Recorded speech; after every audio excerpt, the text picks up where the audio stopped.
हजुरहरूलाई नेपाल अनलाइन स्कुलमा स्वागत छ। आज चाहिँ हामी कक्षा 7 को स्वास्थ्य तथा शारीरिक शिक्षा भन्ने पढ्न गइरहेको छौँ हैन। अब यसमा कस्तो कस्तो खालको क्वेशनहरू सोध्छ, मेनली फोकस गरेको चाहिँ गभर्नमेन्ट स्कुलको स्टुडेन्टहरूलाई, विद्यार्थीहरूलाई हो हैन।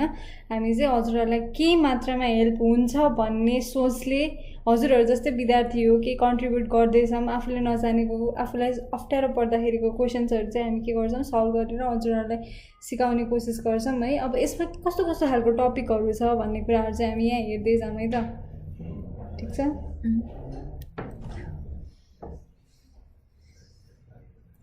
ल फर्स्टमा छ मानव शरीर। मानव शरीरलाई हेरौँ है त हामी पहिला है, कहाँ छ त भन्दा मानव शरीर ए यहाँ ठ्याक्कै यहीँ रहेछ है। ल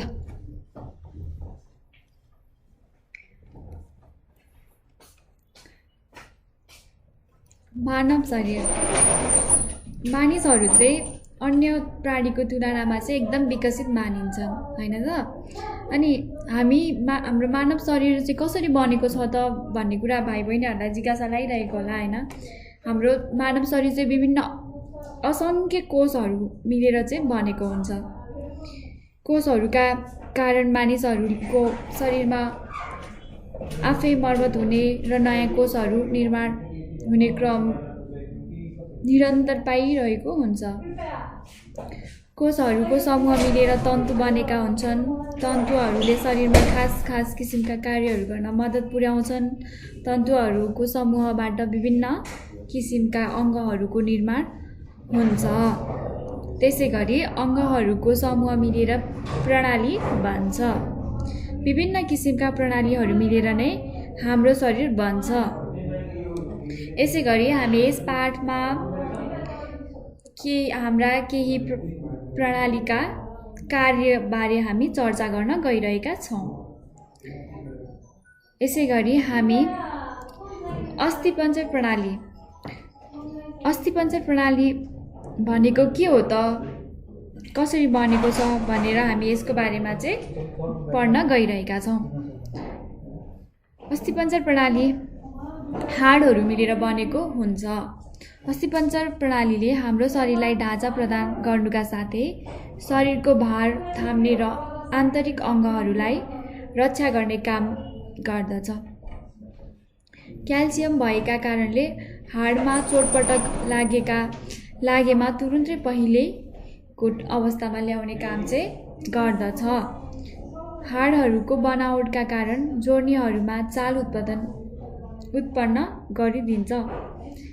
त्यति मात्र नभई हाडले शरीरमा कोमल अङ्गहरूको रक्षा पनि गर्छ।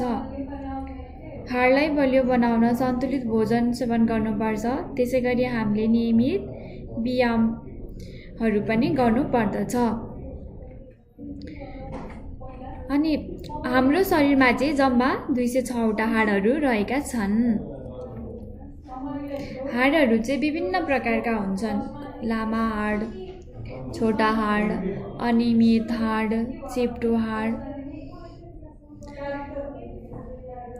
हाडहरूका रूपमा अध्ययन गर्ने गर्छौँ। अब हामी हाडका प्रकार, यसमध्ये एकमा लामा हाड।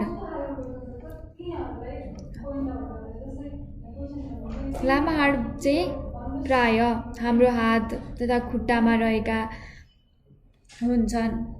हातमा पाइने, खुट्टामा पाइने हाडहरू चाहिँ लामा हाड हुन् है त। जस्तो पाखुरामा पाउने हाड, नाडीमा पाउने हाड, तिघ्राका हाड, नलीखुट्टाका हाड चाहिँ लामा हाडका उदाहरण पनि लिन सकिन्छ। छोटा हाड 2 नम्बरमा के छ, छोटा हाड। छोटा हाड शरीरका विभिन्न भागहरूमा पाइन्छन्। त्यसै गरी औलाका हाड, नाडीका हाड, हत्केलाका हाडहरू आदि चाहिँ छोटा हाडका उदाहरण हुन्। यसै गरी 3 नम्बरमा रहेको छ अनियमित हाड। अनियमित हाडका कुनै निश्चित आकार हुँदैन। यो चाहिँ मेरुदण्ड अनुहारका हाडहरू हुन्। त्यस्तै गरी चेप्टा हाडहरू फराकिलो आकारका हुन्छन्। यी हाडहरू खास गरेर भित्री अङ्गलाई सुरक्षा गर्ने ठाउँमा अवस्थित हुन्छन्। खप्परको हाड, पाताका हाड, करङको हाड चाहिँ चेप्टा हाडका उदाहरण हुन्। त्यसै गरी अब हाडहरूको बारेमा त हामीले पढ्यौँ। अब हाडहरूको कार्य के हुन् त त्यसको बारेमा हामी छलफल गर्दछौँ। हाडले शरीरको आकार र ढाँचा बनाउँछ। के गर्छ? हाडले शरीरलाई आकार दिने काम गर्छ र ढाँचा पनि बनाउँछ। त्यस्तै गरी हाडले मांसपेशीको सहायताबाट शरीरलाई चाल प्रदान गर्ने पनि काम गर्दछ। त्यस्तै गरी हाडले शरीरका कोमल अङ्गहरू मुटु, फोक्सो, कलेजो, मस्तिष्कलाई चाहिँ रक्षा गर्ने काम गर्दछ। त्यस्तै गरी हाडले क्याल्सियम सञ्चय गर्दछ र हाडले शरीरलाई सहारा पनि दिने काम गर्दछ। हाडले मांसपेशीलाई टाँसिने ठाउँ दिन्छ। त्यस्तै गरी हाडभित्रको मांसपेशी बोन म्यारोले के गर्छ त? रक्त कोषहरू तयार पनि गर्दछ। अब भाइ बहिनीहरू हामी गइरहेको छौँ जोड्ने भनेको के हो त? जोड्ने भनेको दुई वा दुईभन्दा बढी हाडहरू जोडिने ठाउँलाई चाहिँ जोड्ने भन्छौँ। जोड्नीका बिचमा लेगामेन्ट हुन्छ जसको तन्कने स्वभावले जोड्नीमा चाल सम्भव हुन्छ। जोड्नी विभिन्न प्रकारमा हुन्छन्। हामी चाहिँ यहाँ केही जोड्नीहरूबारे चर्चा गर्न गइरहेका छौँ। नम्बर 1 मा रहेको छ अचल जोड्नी, यानि कि इमुभेबल जोइन्ट।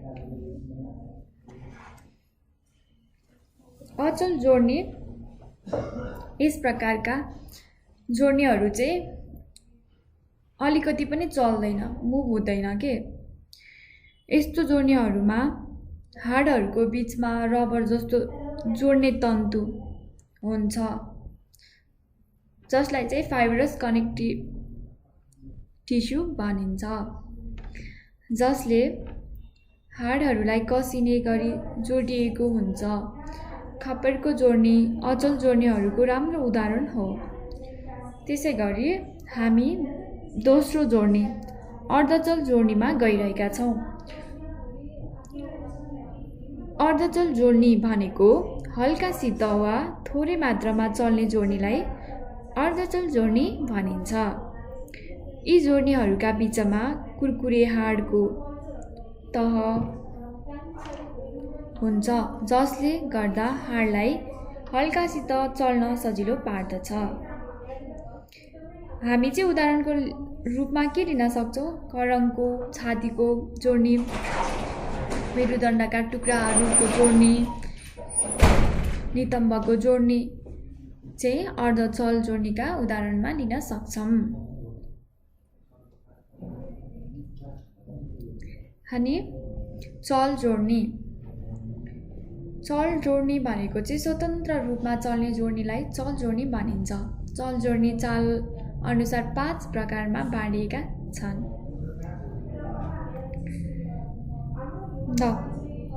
हामी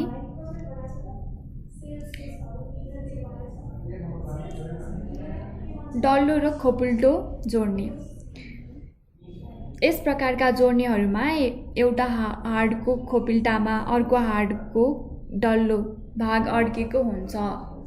एउटा हाडको खोपिल्टामा अर्को हाडको डल्लो चारैतिर घुमाउन सकिन्छ। जस्तै काँधको हाडको खोपिल्टामा पाखुराको हाडको डल्लो भाग र नितम्बको खोपिल्टामा तिघ्राको हाडको डल्लो भाग जोडिएको हुन्छ। त्यस्तै गरी कब्जावाला जोड्नी भनेको यस प्रकारको जोड्नी हो जहाँ चाहिँ हाडलाई एकातिर मात्र खुम्च्याउन र तन्काउन मिल्छ, तर विपरीत दिशातर्फ खुम्च्याउन मिल्दैन। घुँडा, कुइना र औलाका जोड्नीहरू कब्जावाला जोड्नीका उदाहरण हुन्। त्यसै गरी किले जोड्ने। यस प्रकारका जोड्नीमा एउटा हाडमाथि अर्को हाड किला जस्तै घुमाउन मिल्छ। उदाहरणका लागि मेरुदण्डको सबैभन्दा माथिल्लो हाडमाथि टाउकाको हाड घुम्छ, जसले गर्दा हाम्रो टाउको दायाँ बायाँ घुमाउन मिल्छ। त्यसैगरी नाडीको रेडियस र उल्नाको जोड्नी पनि यसको उदाहरण हुन्। अब यसै गरी चिप्लिने जोड्ने। यस प्रकारका जोड्नीहरूमा एउटा हाड अर्को हाडमाथि चिप्लेर चल्छ, जस्तै नाडीका हाडहरू र गोलीगाँठाका ससाना हाडहरू एक माथि अर्को खप्टेर रहेका हुन्छन्। त्यसैगरी यी जोड्नीहरूका सहयोगीले नाडीलाई चारैतिर घुमाउने, दायाँ बायाँ र अगाडि पछाडि तन्काउने तथा कुम्चाउने काम गर्ने सकिन्छ। त्यसैगरी काठी जोड्ने। यस प्रकारका जोड्नी अन्तर्गत एउटा हाडको खल्डो परेको भागको बीचमा अलि उठेको हाड जोडिएको हुन्छ, जसले गर्दा हाड अगाडि तथा पछाडि चलाउन सकिन्छ। औँलाहरू र नाडीका जोड्नी काठी जोड्नीहरूका उदाहरण पनि हुन्। त्यसैगरी दुर्घटना वा कुनै कारणवश जोड्नी वा हड्डीहरूको बनावटमा क्षति हुन सक्छ। यस्तो अवस्थामा क्षणिक वा दीर्घकालीन अपाङ्गता पनि हुन सक्छ, जसलाई सहजताको न्यूनीकरणका लागि कृत्रिम जोड्नी र अङ्गहरूको पनि विकास गरिएको छ। अब हामी मांसपेशी प्रणालीतिर जाँदैछौँ। हाम्रो शरीरको ढाँचा बनाउन अस्थिपञ्जर प्रणालीले जति महत्त्वपूर्ण भूमिका खेल्छ, त्यति नै मांसपेशीले पनि महत्त्वपूर्ण भूमिका खेलेको हुन्छ। हाम्रो शरीरमा 40% भाग मांसपेशीबाट नै निर्माण भएको हुन्छ। मांसपेशीमा तन्कने वा खुम्चने गुण भएकाले यसले हाडलाई मात्र नभई शरीरलाई समेत गति दिने गर्दछ। मांसपेशीको खुम्चाइबाट नै रक्त सञ्चार हुने, मुखमा रहेका खाना पाचन नलीमा पुग्ने, मूत्रनलीबाट पिसाब बाहिर जाने, श्वास प्रश्वास हुने, बच्चा जन्माउने आदि कार्यहरू यहाँबाट हुन्छ। यसै गरी मांसपेशीका प्रकारहरू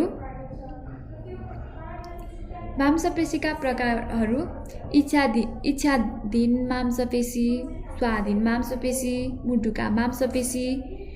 हामी चाहिँ यसको बारेमा छोटो परिचय दिन्छौँ है त। इच्छाधारी मांसपेशी। इच्छाधारी मांसपेशी भनेको चाहिँ कस्तो मांसपेशी हो भने, यो चाहिँ आफ्नो इच्छा बमोजिम चलाउन सकिन्छ। आफ्नो इच्छाधीन अनुसार चाहिँ यो मांसपेशी चलाउन सकिन्छ। यस्तो मांसपेशीलाई चाहिँ के भनिन्छ? इच्छाधीन मांसपेशी भनिन्छ। यी मांसपेशीहरू हाडसँग जोडिएका हुन्छन्।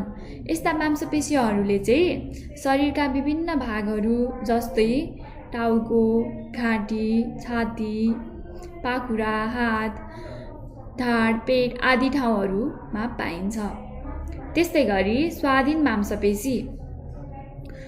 आफ्नो इच्छा अनुसार चलाउन नसकिने मांसपेशीलाई चाहिँ स्वाधीन मांसपेशी भन्छौँ। यी मांसपेशीहरू नरम हुन्छ। यस्ता मांसपेशीहरू आमाशय, आन्द्रा, मूत्रथैली, गन्थ्री, श्वासनली, पाटेघर र रक्त नलीका भित्ता आदि ठाउँमा पाइन्छ। यी अङ्गहरू हामीले आराम गर्दा या सुत्दा पनि स्वचालित रूपमा लगातार चलिरहेका हुन्छन्।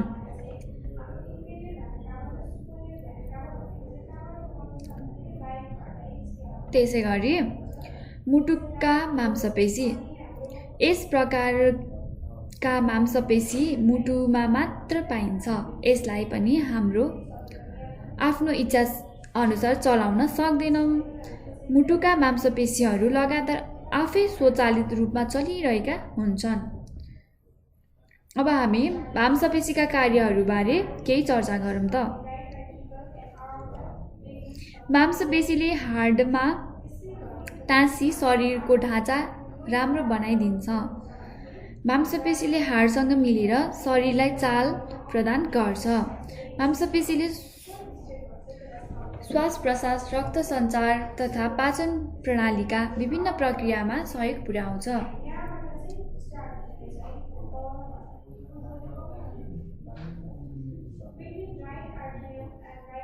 त्यस्तै गरी मांसपेशीले सङ्क्रमण वा मांसपेशी बीचमा जस्तो अवस्थामा आवश्यक कार्य गर्न सक्दैन र यस्तो अवस्थामा अपाङ्गता हुन सक्छ। अब यस्तै गरी हामी पाचन प्रणालीबारे केही डिस्कस गर्छौँ। हामीले खाएको खाना शरीरभित्र पाचन प्रक्रियाद्वारा मसिनो बनाउने र सोच्ने काम हुन्छ। त्यसपछि बनेका अनावश्यक विकारहरू मलका रूपमा मलद्वारबाट बाहिर निस्किने गर्दछ। यो प्रक्रियालाई चाहिँ पाचन प्रणाली भन्छौँ। पाचन प्रणालीलाई राम्ररी बुझ्नका लागि यसमा भाग लिने अङ्गहरू र तिनका काम बुझ्न आवश्यक छ। त्यसैले तल पाचन प्रणालीमा भाग लिने अङ्गहरूको बनावट र कार्यबारे हामी छोटो बयान गर्दछौँ। पाचन प्रणालीमा हामीलाई मुख, कण्ठ, भोजन, आहार नली, आमाशय, सानो आन्द्रा, ठुलो आन्द्राहरू चाहिँ पाचन प्रक्रियामा भाग लिँदछन्। हामी गइरहेका छौँ अब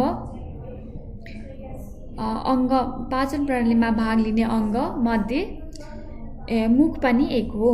मुख पाचन प्रणालीमा भाग लिने पहिलो अङ्गको रूपमा लिइन्छ। हामीले खाना मुखमा राख्न साथ दाँतले टुक्रा पार्ने तथा चपाउने, जिब्रोले उल्टाइ पल्टाइ चलाउने, र्याल ग्रन्थीबाट निस्किएकाले र्यालले रसिलो र चिप्लो बनाउँछ र जसले हामीलाई निल्न सजिलो बनाउँछ। त्यस्तै गरी हामीले खाएको खाना दोस्रो कण्ठले चाहिँ के गर्छ त भन्दाखेरि हामीले खाएको खानालाई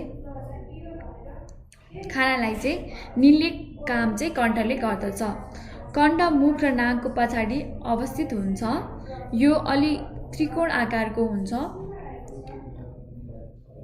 कण्ठको बनावटमा कुनै विचन भएको अवस्थामा स्पष्ट बुझिने स्वर आउँदैन। यस्तो अवस्थालाई स्वर सम्बन्धी अपाङ्गता पनि भनिन्छ। जन्मजात रूपमा ओठ तालु फाटी समयमा उपचार नहुँदा पनि यस्तो अपाङ्गता हुन सक्दछ। त्यसैले यस्तो भएमा समयमा उपचार गराउनु पनि पर्दछ। यस्तै गरी पाचन प्रणालीमा भाग लिने अङ्गमध्ये भोजन पनि एक हो। भोजन नलीले कण्ठ र आमाशयलाई जोडेको हुन्छ। यो मांसपेशीले बनेको हुन्छ। यो चिप्लो भएका कारण खाना निल्दा सजिलै नली भई आमाशयमा पुग्छ। त्यस्तै गरी पाचन प्रणालीमा भाग लिने अङ्ग आमाशय मांसपेशीले बनेको हुन्छ। यो माथिबाट खाना नलीसँग र तलबाट सानो आन्द्रासम्म जोडिएको हुन्छ। हामीले निलेर पठाएको खाना यही भण्डारण हुन्छ। आमाशयको भित्तामा पाचन रस निकाल्ने थुप्रै ग्रन्थीहरू हुन्छन्। यिनीहरूले निकालेको पाचन रसले खानालाई पचाउन मद्दत गर्दछ। त्यसै गरी आमाशयको मांसपेशीले खानालाई मुस्ने काममा पनि सहयोग गर्दछ। सानो आन्द्रा आमाशयदेखि ठुलो आन्द्रासम्म गएको हुन्छ। यसको लम्बाइ चाहिँ 5 देखि 10 मिटरसम्म लामो हुन्छ। त्यस्तै गरी सानो आन्द्राको सुरुको भागलाई ड्युडेनम भनिन्छ। यहाँ कलेजोबाट आएको पित्त रस र प्यान्क्रियासबाट उत्पादन हुने प्यान्क्रियाटिक रस आएर खानालाई पचाउन सहयोग गर्दछ। सानो आन्द्राका बीचको भागलाई जेजुनम र आन्तरिक भागलाई इलियम भनिन्छ। सानो आन्द्राको भित्तामा वा भुवा जस्तो असङ्ख्य मात्रामा ससाना अङ्गहरू हुन्छन् जसलाई भिलाइ भनिन्छ। यो भागलाई ठुलो बनाएर हेर्दा औला जस्तो आकारको देखिन्छ।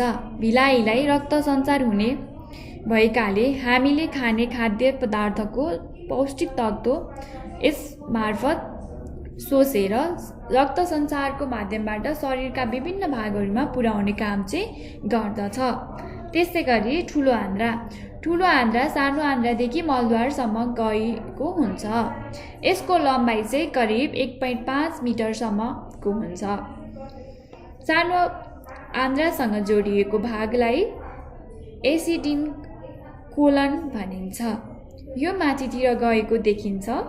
त्यस्तै बिचको भागलाई ट्रान्सफर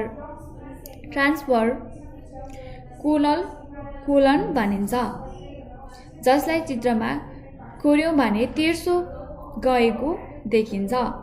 अन्तिम भागलाई डिसेन्डिङ कोलन भनिन्छ, जुन तलतिर गएको देखिन्छ।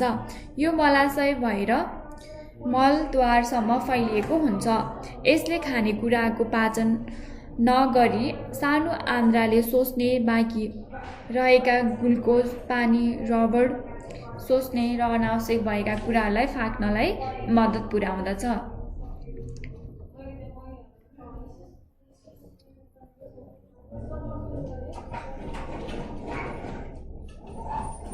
यस्तै गरी अब हामी पाचन प्रक्रिया बारे पढ्दछौँ। पाचन प्रक्रिया भन्ने बित्तिकै हामीले खाएको खानाहरू कसरी पच्छ भन्ने कुराहरू चाहिँ पर्दछ। ल है त, मुखमा राखेको खानालाई दाँतले टुक्राउने र मसिनो बनाउने काम चाहिँ यहाँ हुन्छ। र्यालले हामीले चपाएको खानालाई रसिलो र स्वादिलो बनाइदिन्छ र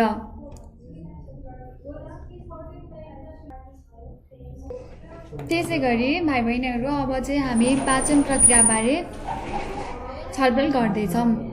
पाचन प्रक्रिया चाहिँ मुखमा राखेको खानालाई दाँतले टुक्राउने र मसिनो बनाउने काम चाहिँ पाचन प्रक्रियामा मुखले गर्दछ। र त्यसै गरी जुन हामीले दाँतले टुक्राएर मसिनो बनाएको खानालाई र्यालले रसिलो बनाएर त्यसलाई हाम्रो जिब्रोले उल्टाइ पल्टाइ चलाउनका साथै घुल्ने काम गर्न मद्दत गर्दछ।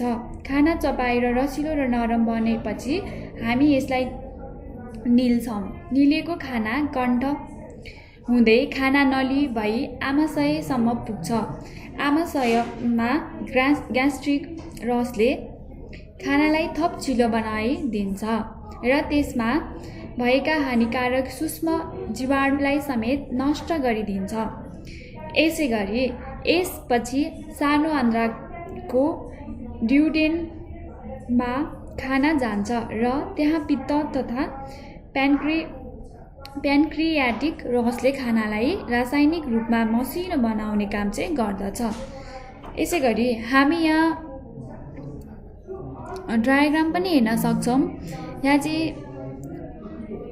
हामीले खाएको खाना मुख हुँदै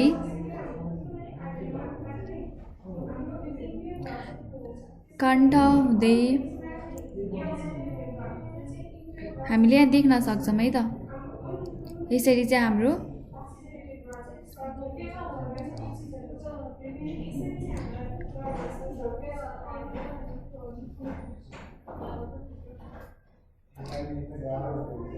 त्यस्तै गरी ड्युडेनबाट खाना ममा जान्छ र त्यहाँ पनि विभिन्न पाचन रसहरू निस्किन्छ। खानालाई अझै मसिनो र नरम बनाइदिने काम चाहिँ ड्युडेनमबाट हुन्छ। र त्यसपछि सानो आन्द्राको इलियममा भएका बिलाइले पोषक तत्त्व शोषण गर्दछ। बिलाइमा रक्त केशिका भएका कारण यी शोषक गरिएका पौष्टिक तत्त्व शरीरका विभिन्न कोषहरूमा पुर्याइदिन्छ। शोषण गरेर बाँकी रहेका छोक्रा ठुला आन्द्रामा जान्छ र पानीको शोषण हुन्छ। त्यहाँ सूक्ष्म जीवाणुले नपचेका खानालाई अझै टुक्राउने र कुहाउने गर्दछ। अन्त्यमा ती नपचेका र शोषण गरी बाँकी रहेका भाग दिशाका रूपमा बाहिर निस्किन्छ। अब हामी यसै गरी श्वास प्रश्वास प्रणालीको बारेमा छलफल गर्न गइरहेका छौँ। श्वास प्रश्वास भनेको के हो त? श्वास प्रश्वास भनेको हामी सास फेर्ने कामलाई चाहिँ सास फेर्ने, हावालाई साट्ने कामलाई चाहिँ के भनिन्छ? श्वास प्रश्वास भनिन्छ। श्वास प्रश्वास प्रणालीमा सास फेर्न र हावालाई साटफेर गर्ने अङ्ग तथा संरचनाहरू पर्दछ।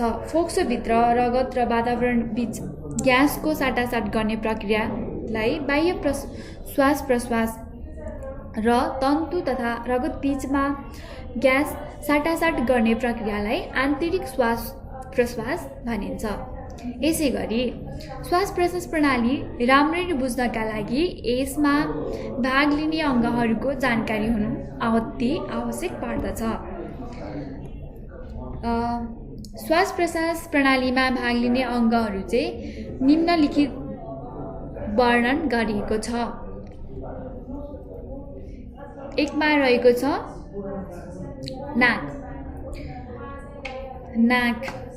नाकले के गर्दछ त? नाकले सास फेर्ने काम गर्दछ।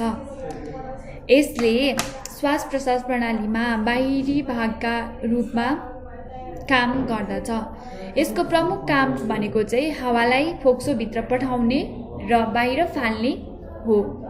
नाकभित्रका रौँले वातावरणबाट पसेका दूषित कणहरूलाई चाहिँ रोकेर हावालाई छान्ने कार्य चाहिँ गर्दछ है त।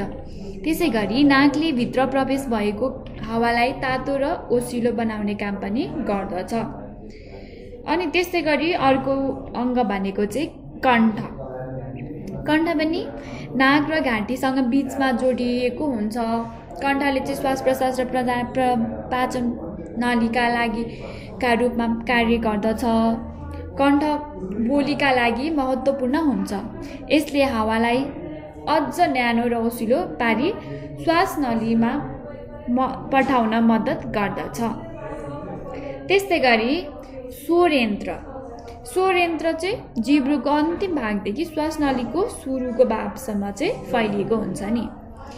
अनि यसको माथिल्लो भाग अलि ठुलो हुन्छ, पिँध गोलो र अलि सानो हुन्छ, जुन श्वास नलीमा जोडिएको हुन्छ, जसले नाक, मुख तथा कण्ठ हुँदै प्रवेश भएको हावालाई अझ न्यानो र ओसिलो बनाई श्वास नलीभित्र पठाउने तथा श्वास नलीबाट आएको हावा बाहिर फ्याँक्ने मार्गका रूपमा काम गर्दछ। त्यसैले ध्वनि उत्पादन गर्न पनि मद्दत गर्दछ। अब श्वास नलीले के काम गर्दछ त? श्वास नली भनेको के हो त? श्वास नली भनेको चाहिँ श्वास नली कुरकुरे हाडका चक्काहरू आपसमा मिलेर ढुङ्ग्रो जस्तो बनेको मांसपेशीय नली हो। यसले चाहिँ श्वास प्रश्वासका काममा हावालाई भित्र र बाहिर पठाउने मार्गका रूपमा काम गर्दछ। त्यस्तै गरी उपश्वास नलीहरू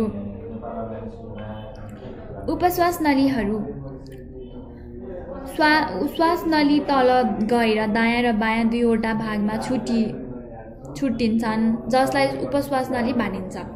उपश्वास नलीको बनावट श्वास नलीसँग धेरै मात्रामा मिल्छ, दायाँ उपश्वास नली बायाँ भन्दा अलिकति लामो हुन्छ।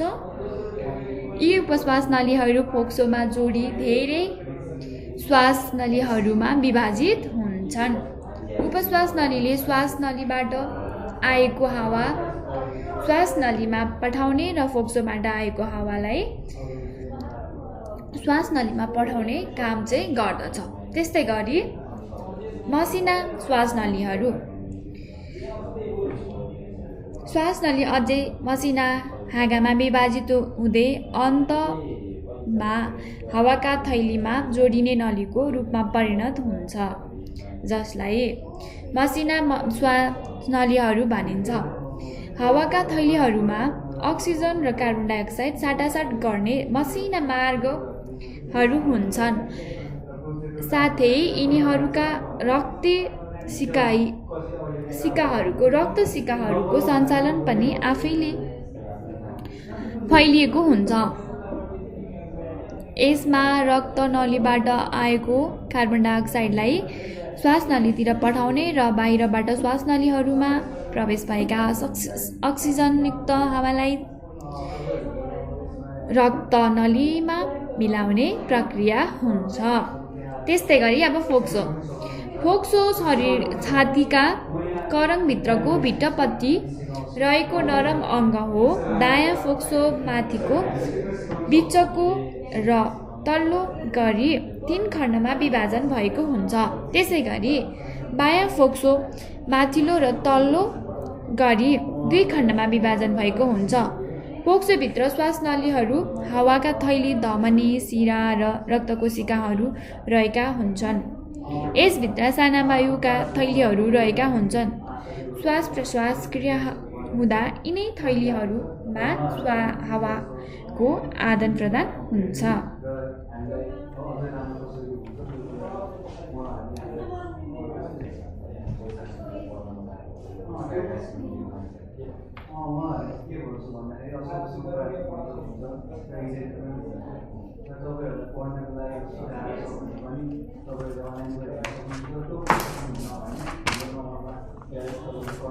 श्वास प्रश्वास प्रणाली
अब त्यसै गरी हामी चाहिँ रेस्पिरेटरी प्रोसेस श्वास प्रश्वास प्रक्रियाबारे चाहिँ हामी छलफल गर्न गइरहेका छौँ।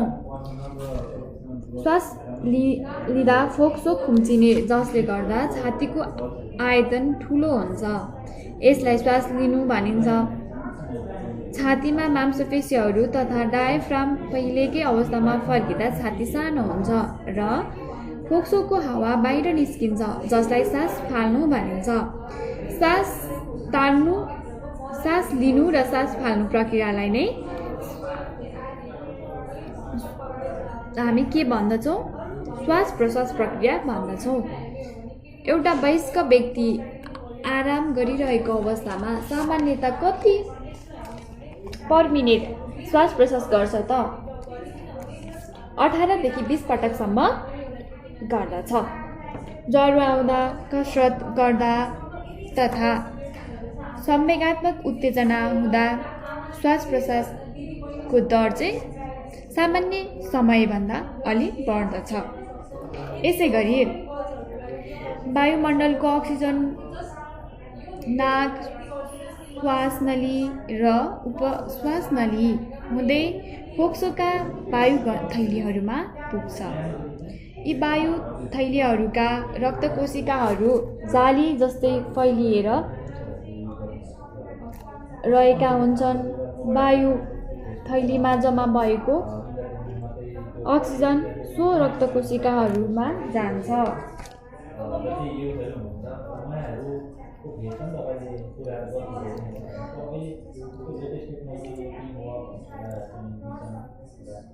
त्यस्तै गरी यी रक्तकोशिकाहरूमा अक्सिजन र कार्बन डाइअक्साइडको साटासाट हुन्छ, होइन त? साटासाट पछि अक्सिजनयुक्त रगत मुटुमा जान्छ र मुटुले उक्त अक्सिजनयुक्त रगत विभिन्न रक्तनलीहरूको माध्यमबाट शरीरका सबै कोषहरूमा सञ्चार गर्दछ। त्यसपछि कोषमा अक्सिडेसन भएर शक्ति, पानी र कार्बन डाइअक्साइड निस्किन्छ। उक्त कार्बन डाइअक्साइड रक्तकोशिकामा जान्छ। कार्बन डाइअक्साइडयुक्त रगत सिराहरू भएर मुटुमा जान्छ। मुटुले फोक्सोको वायु थैलीमा घेरिएको रक्तकोशिकाहरूमा पठाउँदछ र त्यहाँ हावाको सटासट हुन्छ। त्यसपछि उक्त कार्बन डाइअक्साइडयुक्त हावा मसिना श्वासनली, उपश्वासनली तथा श्वासनली हुँदै नाक एवं मुखबाट बाहिर निस्किने काम गर्दछ। यसरी मानव शरीरले निरन्तर रूपमा अक्सिजन लिने र शरीरबाट कार्बन डाइअक्साइड फ्याँक्ने प्रक्रियालाई नै हामी के भन्दछौँ त? श्वास प्रश्वास प्रक्रिया भन्दछौँ। अब त्यस्तै गरी हाम्रो मूत्र प्रणाली, युरिनरी सिस्टम,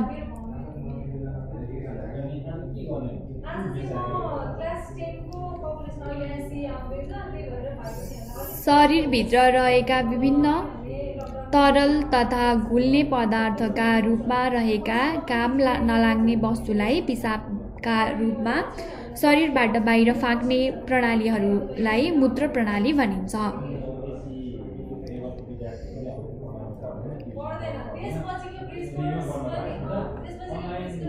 मूत्र प्रणालीका अङ्गहरू, मूत्र प्रणाली अन्तर्गत काम गर्ने अङ्गहरू यस प्रकार छन्: मृगौला, मूत्रवाहिनी, मूत्र थैली, मूत्रद्वार चाहिँ मूत्र प्रणाली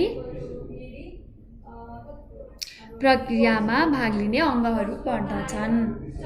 यसै गरी हामी यहाँ देख्न पनि सक्दछौँ चित्रमा मृगौला, मूत्रवाहिनी नली हुँदै मूत्र थैलीबाट मूत्रद्वार हुँदै हाम्रो मूत्र यसरी निष्कासन हुन्छ। अब हामी पहिलो अङ्ग मूत्र थैलीमा भाग लिने पहिलो मूत्र प्रणालीमा भाग लिने पहिलो अङ्ग के हो त? मृगौला होइन त? मृगौलाहरू कम्मर नजिकै मेरुदण्डको दायाँ र बायाँपट्टि सिमी आकारका गाढा र रातो रङका हुन्छन्। मृगौलालाई बाहिरबाट एउटा क्याप्सुलले ढाकेको हुन्छ। यदि मृगौलालाई काटेर हेरेमा यसलाई दुई भागहरू देखिन्छ। तीमध्ये बाहिरी भागबाट खैरो रङको हुन्छ जसलाई कर्टेक्स भनिन्छ नि। अनि यसै गरी मृगौलाको भित्री भागलाई मेडुला भनिन्छ जुन बैजनी रङको हुन्छ। मृगौलाको सबैभन्दा बाहिरको गाढा खैरो भाग कर्टेक्समा असङ्ख्य मसिना चाल्नी जस्ता नलीहरू हुन्छन् जसलाई नेफ्रेन भनिन्छ। यिनीहरूमा रगत छानिने पिसाब भन्छ। नेफ्रेनमा कप आकारको बाउ, मेन्स क्याप्सुल र कलेक्टिङ नली हुन्छ।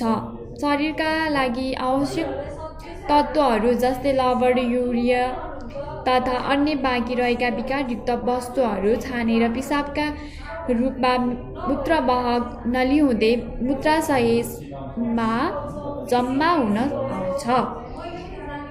त्यस्तै गरी मूत्रवाहक नलीहरू मृगौलाबाट निस्केर मूत्रथैलीमा खोलेका हुन्छन्। मृगौलाबाट छानिएको पिसाब यसैको बाटो भई मूत्राशय आउँछ। त्यस्तै गरी मूत्रथैली लचकदार मांसपेशीले बनेको थैली हो। हामीले थैली भन्ने बित्तिकै त बुझ्छौँ नि होइन। यसमा मूत्रवाहक नलीबाट आएको पिसाब जम्मा हुन्छ। मूत्रथैलीमा 300 देखि 400 मिलिलिटर पिसाब जम्मा हुन गएमा व्यक्तिलाई पिसाब फेर्न मन लाग्छ र त्यसले पिसाब फेर्छ। मूत्रथैलीले करिबमा 500 देखि 700 मिलिमिटर पिसाब जम्मा गरेर राख्न सक्दछ। त्यस्तै गरी मूत्रद्वार नली पुरुषमा मूत्रद्वार नलीले मूत्र प्रणालीका साथसाथै प्रजनन प्रणालीसँग सम्बन्धित भएर काम सम्पादन गर्दछ। यो नलीको मध्यबाट पिसाब र वृय दुवै बाहिर निस्कन्छ। तर महिलामा भने मूत्रद्वार नली र योनि मार्ग फरक हुन्छ। मूत्रत्याग प्रक्रिया मृगौलाले छानेको पिसाब मूत्रवाहक नली हुँदै मूत्रथैलीमा जम्मा हुन्छ। मूत्रथैली पिसाब सञ्चय गर्ने अङ्गका रूपमा रहेको हुन्छ। जब मूत्रथैली 300 देखि 400 मिलिमिटर पिसाब जम्मा हुन्छ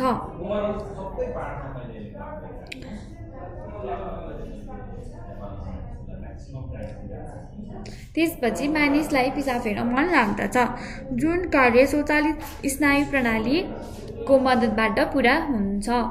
यो पुरै प्रक्रियालाई चाहिँ मूत्रत्याग प्रक्रिया भनिन्छ।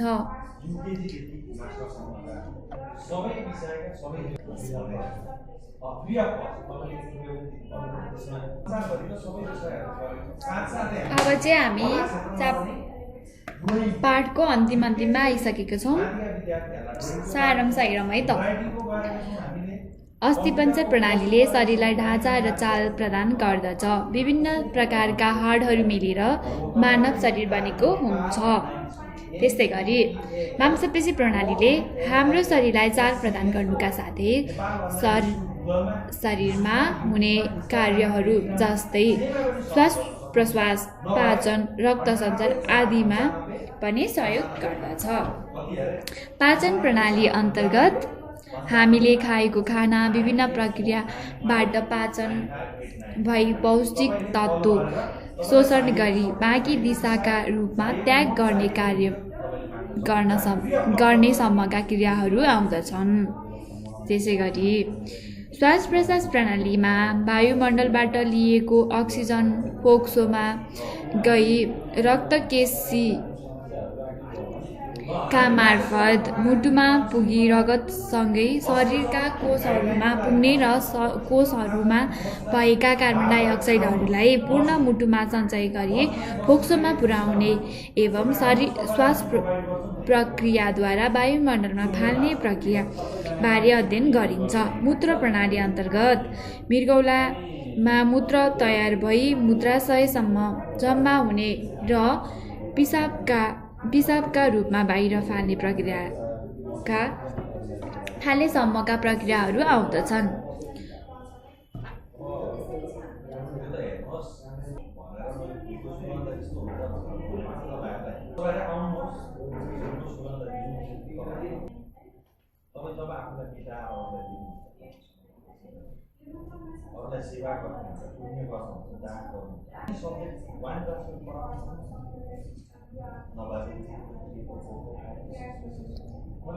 अब हामी अभ्यासतिर जान्छौँ।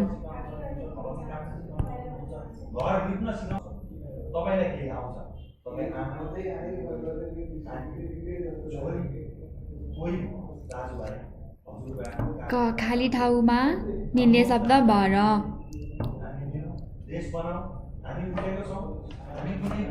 क एकमा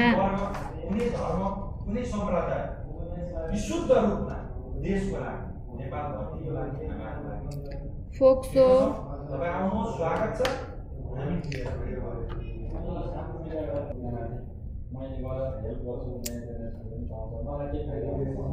त्यसको लागि तपाईँ सुन्नुहोस्, त्यसको लागि तपाईँ जुन सब्जेक्ट श्वास नली उपश्वास नली आदि डडडडडडड प्रणालीका अङ्गहरू हुन्।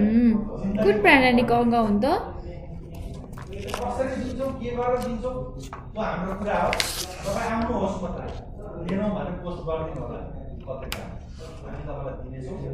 आज तपाईँको जीवनको, तपाईँको मार्ग निर्देशनको, तपाईँको भविष्यको पाचन प्रणालीको तपाईँले देशको लिनुभयो होइन त? बस।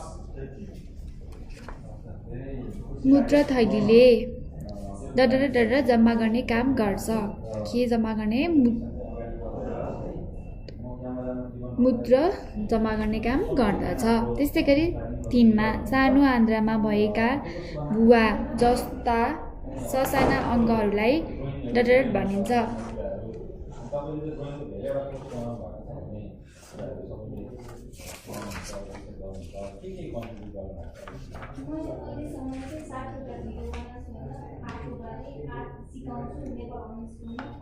जुन चाहिँ अब हामी आर्टिस्ट भनेको चाहिँ हामीले चाहिँ एउटा फुल फिगर जस्तै मानौँ न किताब हो होइन, यो किताबलाई चाहिँ कसरी बनाइन्छ भनेर हामीले एकचोटि देखाउनु।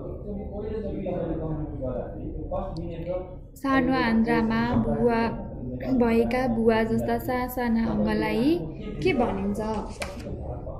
बिलाई भनिन्छ। आफ्नो इच्छा अनुसार चलाउन नसकिने मांसपेशीलाई अचल मांसपेशी भनिन्छ। मृगौलामा पिसाब छाने कप आकारको डडडड हुन्छ। के हुन्छ?